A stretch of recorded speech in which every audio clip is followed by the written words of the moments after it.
Sip, you mentioned an interesting stat, 27 plays, negative 11 yards for Nebraska in overtime the last 10 years. Is that right? Is that what you said? 8 times. Okay. Eight straight overtime loss. We're joined now by HuskerOnline Sean Callahan. Sean, good morning. How do you explain that unbelievable lack of success Nebraska's had over the last 10 years in overtime, Sean, including Friday night? It's really an unbelievable stat. I mean, I don't even know how you explain it.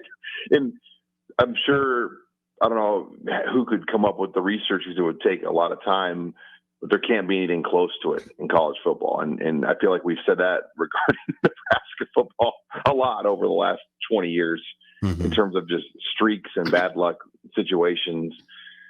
Because there's been some thrilling ones. I always remember the one in Miami. Okay. If I remember, they were down 24 points in regulation. Nebraska had to score 3 times, and they had to go for 2 3 times, right. And they did it.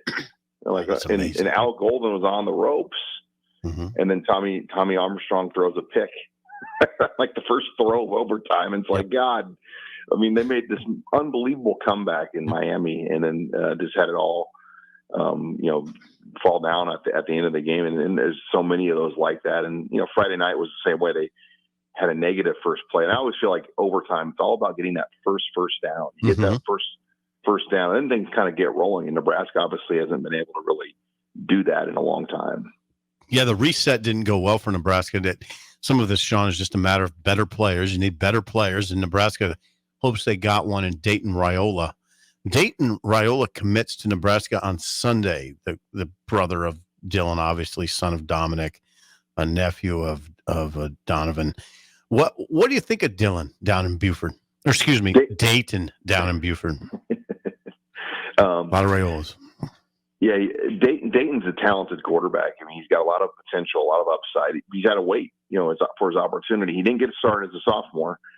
Which for a lot of 2026 prospects that are in the country, they've started as sophomores in most cases. And Dayton had to wait behind his brother last season. So he won a hotly contested battle. There was another transfer that came into Buford that was gunning for the job. And Dayton beat him out head to head. And that kid left and transferred and left in the middle of the season already. So he's gone through some adversity, but he's taken his team to a really good start.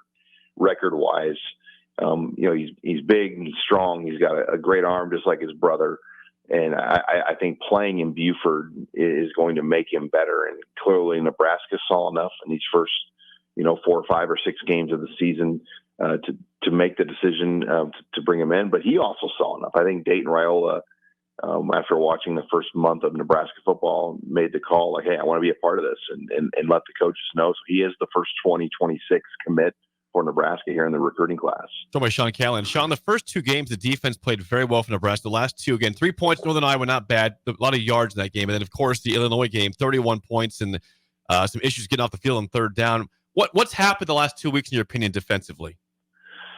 They've just worn down in that they're not winning on those early rundowns. That stat that we've hammered all week with the 19 first down runs for over 5.5 yards a pop. It's allowed drives to extend, and that was what Brett Bielema said. He's like, "Look, I wanted to wear down Nebraska. I wanted to keep Nash Hutmacher and Ty Robinson on the field for 6 or 7 plays in a row, because that was going to eventually mount up." So they can't get off the field right now, and they're just not putting themselves in great third downs. And then when they are, I feel like they're getting schemed. I mean, when you see Princewell and James Williams come into these games as pass rushers, Illinois schemed around it and figured out ways. I mean, there's one play where we saw Princewell get shoved by a tight end 10 yards down the field. And, they find a matchup to take some of those guys out, or they'll just run right by them when they rush up the field. So I think some of it's schematics too, with how they've been, Illinois at least attack them with personnel on Friday night. Sean Callahan joins us. Sean, Kydron Jenkins. That is a name for everybody to know this week. Kydron Jenkins. He smoked Nebraska in a lot of cases last year. He had 4.5 tackles for loss in one game. Whoa. He had 4.5 tackles for loss in one game against Nebraska last year. He had 16 tackles against Oregon State last week. He will probably line up on the edge, and maybe over Gunnar Gatula. Is Gunner ready for this? Yeah, it's going to be an interesting matchup, especially the Micah Mazuka element to it. Right. Do they know this already? Can Micah Mazuka kick out to left tackle? I think he can. It's whatever's going on behind the scenes. Will Matt Rule put him out? He played, though. Matt Rule will fire back and say he played in the game last week on special teams. So it's not like he's suspended from playing. But we'll, next week put him out there. And I think that there would have been a chance that Mazuka played on the O-line, but Gatula held his own and did a fine job in the first half and the third quarter.